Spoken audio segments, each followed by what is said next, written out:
Healthcare costs in the United States surpassed $2.3 trillion in 2008, more than any other country in the world.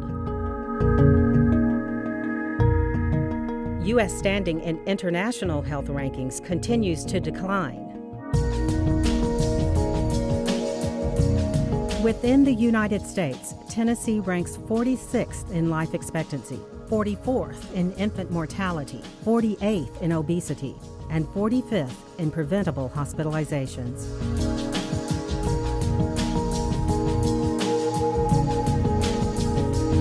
In 2004, Tennesseans spent more than $32 billion on medical care.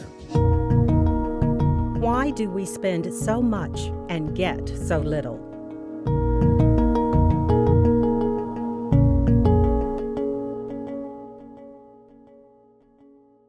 Major funding for NPT reports Children's Health Crisis is provided by the Healthways Foundation, addressing the critical issues of children's health and public education, the Nashville Healthcare Council, the Monroe Carroll Jr. Children's Hospital at Vanderbilt, where discovery brings hope, Vanderbilt University School of Medicine, Department of Pediatrics, Baptist Healing Trust, fostering access to compassionate health care in Middle Tennessee.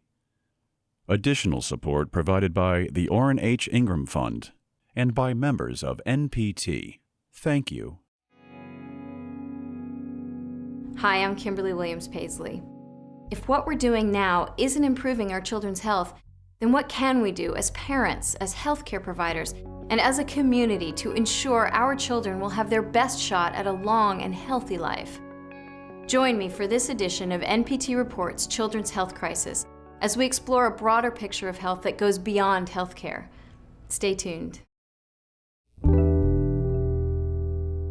My first experience when I had to take Jordan to the emergency room with an asthma attack, you could tell he was struggling and he started to sweat really, really bad. I had called the pediatrician and she had told me to just go to the hospital. We got back in the room and they started putting all this tape and wires on it, and I'm like, oh my goodness, what's going on?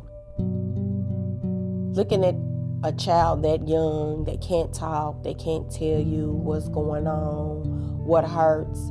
As a parent, it hurts really, really bad because it's nothing you can do. You don't know where to hold them, where to rub, what needs fixing, and it's just a guessing game. And when you get to the hospital, it's the same way. You're helpless, just like the child. You don't know what to do.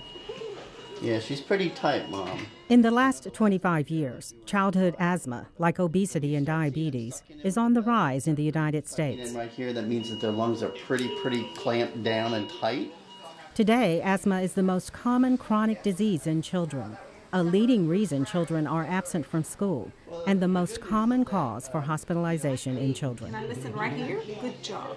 Asthma is primarily an inherited and environmental disease. Perfect. We cannot prevent a child from getting asthma. Here we go. We'll never be able to prevent all acute asthma attacks, and that's one of the reasons we are here as an emergency department. There, good girl. But we think we could probably prevent about 90% of the visits to emergency departments by good preventive care.